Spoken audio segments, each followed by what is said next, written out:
What is going on, beautiful people? Welcome back. It's your boy Blue, and this is the Flight Stand Pro by Next Level Racing.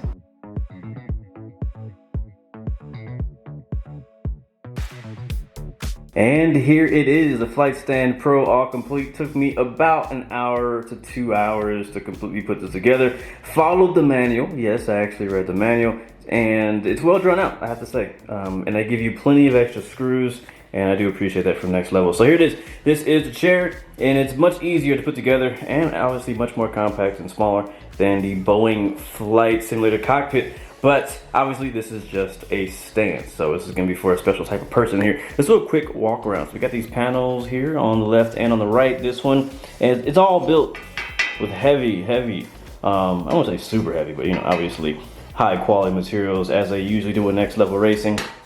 So definitely very sturdy. On the left side, you're probably going to put your joysticks, different various types of flight controls, whatever it is you need. You can put a mouse pad and a mouse here if you want to do it like that. This right here does rotate. If that's something that you need, you can tighten it right here. You can also swap this side with that side if you like. Both of these arms are interchangeable, so you just have to flip those around. It's not too difficult, to be honest with you. And we go continue to the right side. Let's talk about the right panel. This one has a bit of a kind of like a mouse pad area thing here on the right. I can actually show you that right now. They give you a Next Level Racing mouse pad as well in the box. You can set your mouse on that if you choose, or usually what I do with it is I have like my yoke, my throttle here, and it usually takes up pretty much all of this space. So don't have a whole lot of space for the extra mouse pad, but it depends on your flight controls. Again, next you can be using Turtle Beach, Honeycomb, Thrustmaster, Wind Wing, whatever. But each of these holes, you'll notice there's holes all over the stand. So each of these holes is put there for a specific purpose, for a specific type of flight control. In the manual, it does actually give you exactly what each hole is meant for. Personally, unless you're permanently mounting a joystick or throttle onto here, I mean, you're safe enough just to set it on top of here if it has a flat bottom. So usually I just set my joystick on top of it and we're good to go like that. But if you want to, you can mount that in with screws, and they do give you the screws you need to make that happen. So again, you have a bigger one here, again, interchangeable, both sides. Let's go down here to the middle now. This is where you can mount some of your sensor mounted joysticks. I know on my setup, I have a Warthog right in the middle, and so the thrust mounted Warthog will go in here. So again, this is what these holes are for. But I know it's compatible with Wind Wing, Verpal, if you do helicopters or jets or anything like that. If you have a joystick that mounts in the middle, you can do it like that. You could also flip this around, this right here. You can unscrew this bottom and flip it around and put it underneath here. There's holes underneath here to mount that here if you want to kind of stick from underneath here instead of from the bottom for some extra leg room. That is up to you on how you would like to mount it. Again, the manual explains exactly how to do either way. And we have the main platform here on the top. Again, heavy grade, nice and stable. Everything about this thing is durable, very durable. It's gonna last you a very long time. So you can put anything on here. Again, tons of holes here for mounting purposes. If you just have like a desk type mount, like with the Honeycomb, which I'll show you here in a little bit, you can just basically clamp that thing on here. There's plenty of space. There's a bit of a thickness here. It's not too thick, but right after this little lip, there is basically just a flat panel. So very easy to mount things on here. And there's also hold on a second. There is also this mount here for the TCA yoke by Thrustmaster, because it needs a bit of a thicker platform there for you. So you have that as well. That's included in the box, not extra. So very stable. I don't see why you couldn't use this for racing wheels as well. So I probably will myself. Down here we have the rudder pedal platform or foot plate. So if you have rudder pedals, you can set your rudder pedals on this foot plate. Again, personally, because I swap out my setup so often using different types of hardware, I tend to not screw down anything. I just set it on top of here and it's good to go. But if you want to, again, it has everything you need to mount it with screws. And this whole panel is completely adjustable. It'll go up, down. If I look here on the side, you'll see that this is the part where you can adjust it. You can slide it back and forth or up and down. Very nice. So let me grab some of my flight sim equipment and we'll mount some of the stuff on here. I'll show you what it looks like.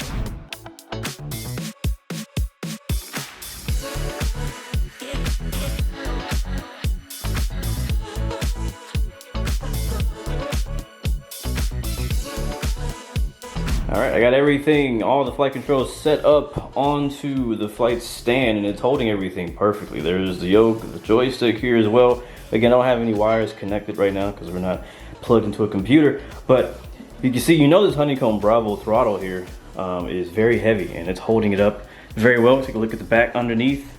You see how it clamps down there on there very easily. Same thing with the Honeycomb.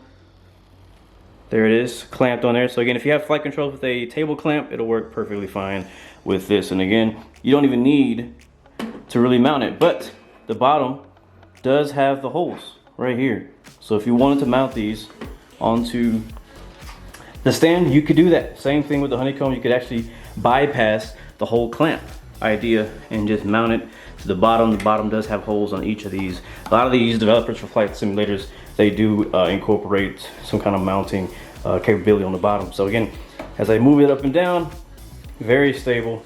Same thing with the Honeycomb. As I move, actually I have it at the wheels unlocked at the moment. If I lock them on both sides, you can see when I pull and pull, it doesn't budge. And that's very, very important, especially when you get all four. I only have 2 wheels locked in the front. If y'all have all 4 wheels locked, it won't move at all. So down here I have my Turtle Beach pedals. So these pedals are really big, and so they take up pretty much the entire foot plate down there. And so if you have smaller rudder pedals, you'll know that they fit pretty good. Again, these are just sat down on top of the foot plate. I do not have them hard mounted on there. That way I can swap them out as fast as I want. But again, you can adjust them going back and forth. So here I have a very cheap mesh office chair. Has the wheels on the bottom. It's the wheels do not lock, so nothing special about this, and I have it set to the highest setting possible.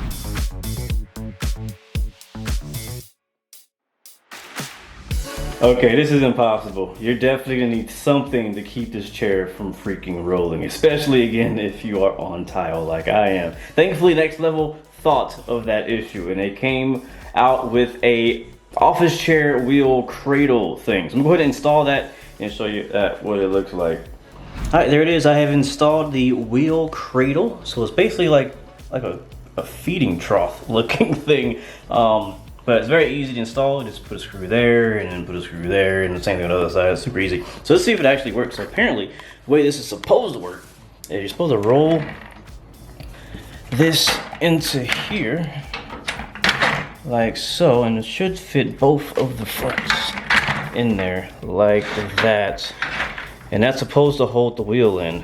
So how about we sit in the seat and see if that's true. You can kind of still see that it obviously rolls back and forth, whatnot. So we'll see. I was very curious when I saw this design if it actually would work. You can kind of see it all in play there.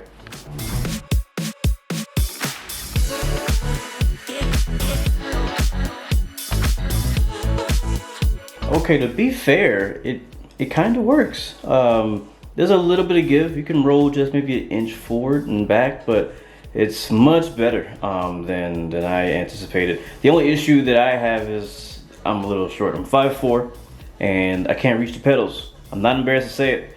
But there are multiple holes on the wheel cradle to bring it forward and closer to the flight stand, which is something I would need to do if I were going to do this configuration. But again, surprisingly, it works. And I guess the good thing about it is if the actual flight stand itself moves, it'll bring you with you.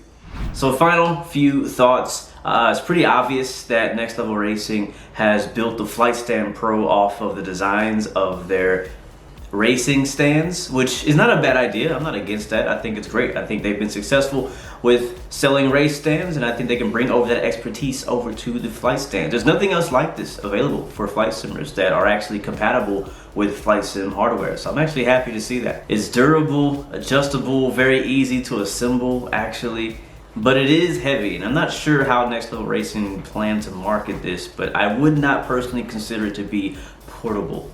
Trust me, wherever you want this flight stand to be, you want to build it in that room. Like, I can't get this thing out of the room that it's in right now unless I pretty much tear down the majority of it. But for some people, depending on your space limitations and, you know, living circumstances, this could be a great option for you.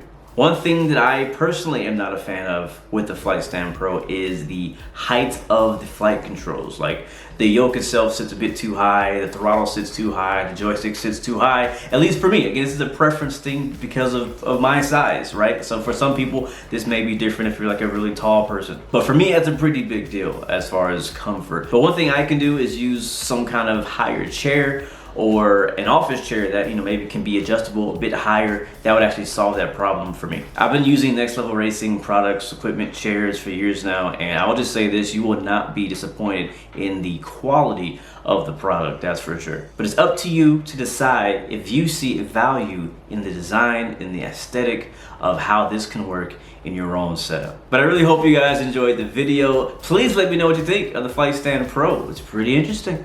And the best chair option is probably going to be the Flight Seat Pro because it was built to work together, so that's obviously an option.